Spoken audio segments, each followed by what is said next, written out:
আসসালামু আলাইকুম বন্ধুরা, আজকে আমরা একটি ওল্ড ভার্সনের মাদারবোর্ডের পাসওয়ার্ড খুলবো। এটা হচ্ছে MCTC MCB-B। এটা দেখুন, এখানে এনকোডারের জ্যাকও আছে। এটা এক্সট্রা পিজি কার্ড দরকার হয় না। এই বোর্ডের পাসওয়ার্ড আমরা আজকে খুলবো।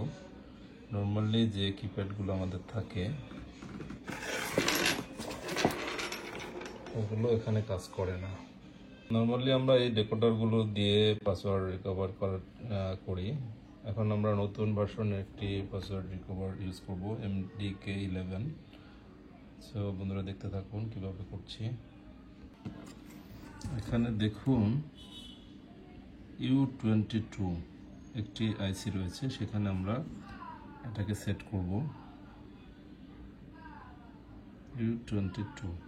সো বন্ধুরা দেখুন, এখানে আছে U22। হ্যাঁ, এটাকে আমরা এখন পাসওয়ার্ড ডিকোড করব।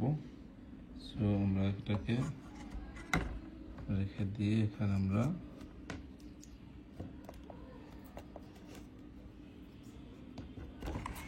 যে কিপ্যাড এর মধ্যে আছে চাইনিজ ল্যাঙ্গুয়েজে, আমরা এটাকে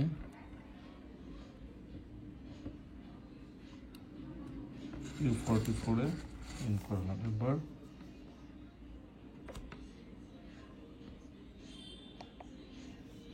এন্টার করলাম। এখন আমাদের মাদারবোর্ড ভার্সন হচ্ছে ABK প্রেস করব। এখন ওরা বলছে যে আপনার একটা ফল্ট দেখাচ্ছে যে U22 তে সেট করার জন্য বলছে, B ভার্সনের জন্য। তো এটা হচ্ছে MCTC B ভার্সন। সো আমরা এটাকে U22 তেই দিব। হ্যাঁ, যদি এটা A ভার্সন হতো তাহলে 78 এ, K1 হলে 45 এ। সো আমরা এটা আমাদের সেট করা ঠিক হয়নি।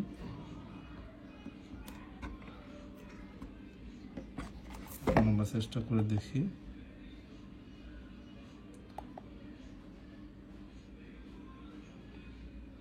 টু 0202 আর অথবা আরেকটা আছে 0। ওকে,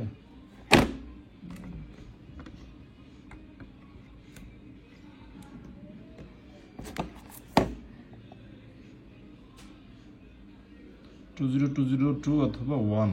ওকে, আমরা এখন দেখবো একে পাওয়ার দিয়ে যে 20202 আর 1। ওকে, আমরা এখন এটাকে পাওয়ার কানেক্ট করবো মাদারবোর্ডে। এখানে 1 অথবা 20202। এখন পাওয়ার দিলাম, এটা অন হলো। এখন আমরা কিপ্যাড সেট করে দেখব। সো আমরা এখন চেষ্টা করব 20202 দিয়ে।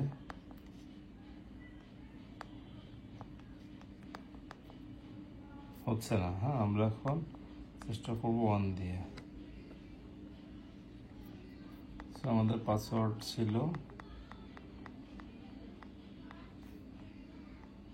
1। ওকে, সো বন্ধুরা এই ছিল আমার ভিডিও উপযোগ্য বিষয়, যে আপনারা চাইলে পুরোনো মাদারবোর্ড বা আপডেট ভার্সনের মাদারবোর্ড এই কিপ্যাডের মাধ্যমে পাসওয়ার্ড ব্রেক করা যাবে ইনশাল্লাহ। কারো কোনো হেল্প লাগলে আমাকে কল করতে পারেন। দেখুন, এটা আমাদের ভার্সনটা ছিল MCTC MCB ভার্সন, যেটা পুরোনো মাদারবোর্ড। এখানে দেখুন, এটা এনকোডার সিস্টেমটা মাদারবোর্ডের সাথেই ছিল, যেটা আসলে রেয়ার। এখানে আইসিগুলো টোটালি অনেক উঁচু করে দেওয়া। যাই হোক, ভালো লাগলো সবাইকে একটা বিষয় শেয়ার করতে পেরে। ধন্যবাদ। আসলে এটা আমার কোনো স্টুডিও না, আমার বাসা। যাই হোক, এত সুন্দর ভিডিও হয়তো করতে পারিনি। আপনাদের ভালো হোক, মঙ্গল হোক, সেই কামনা করি। আসসালামু আলাইকুম।